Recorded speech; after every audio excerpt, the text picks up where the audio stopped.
Let's make coconut rice that is super delicious, flavor packed. Some people call this native coconut rice. Whatever you choose to call it, coconut rice, native coconut rice. This is very delicious and I believe anyone can make it. Hello everyone, welcome to another little cooking show. Let's get right into cooking.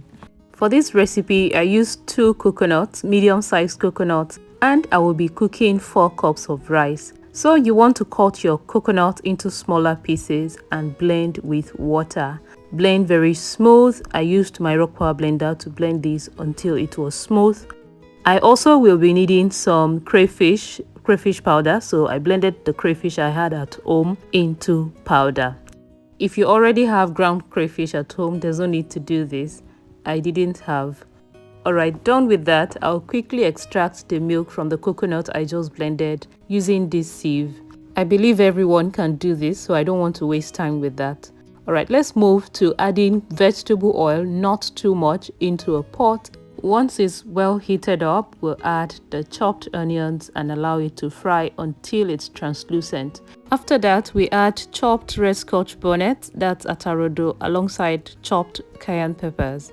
You can replace cayenne peppers with red bell peppers, that's tatache. Now add salt and stock cubes and leave to cook for a bit before adding dry fish, which has already been cleaned and sauteed. And of course, I'll be using smoked prawns too. So I added both and I'm going to fry these very well. Taking time to fry this stew will not just eliminate the raw smell of peppers, but also add some depth of flavor to this dish. Once this is well fried, as you can see, it's a good time to go in with the coconut milk which we earlier extracted.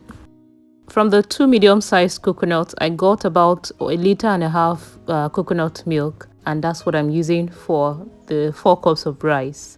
I will stir this and bring it to a rolling boil before I add washed rice. After adding the rice, we'll stir again to combine and taste for salt, or if it needs stock cubes, adjust at this point. Cover and let it cook for about 15 to 20 minutes. Now, some 15 minutes later, this is what I have. It's looking so good. Just some touch up of ground crayfish. I'll stir that in after adding. Then I'm also going to add chopped bell peppers, that's green bell pepper. This adds a depth of flavor to this dish. Please don't skip it when you're making yours. Now we simply stir that in, cover it and let it cook on very low heat for another 5 to 7 minutes, and this is what you will have. Looking so good. The rice is soft, but the grains are not mushy. As you can see, it looks very good, very delicious, and if you cook yours like this, everyone in your house is going to ask for a second helping. Make sure you try this recipe. It is so good, and please share your feedback with me via Instagram or in the comment section. Don't forget to like this video before you leave. Thank you very much for watching today's video. I will see you with another amazing recipe.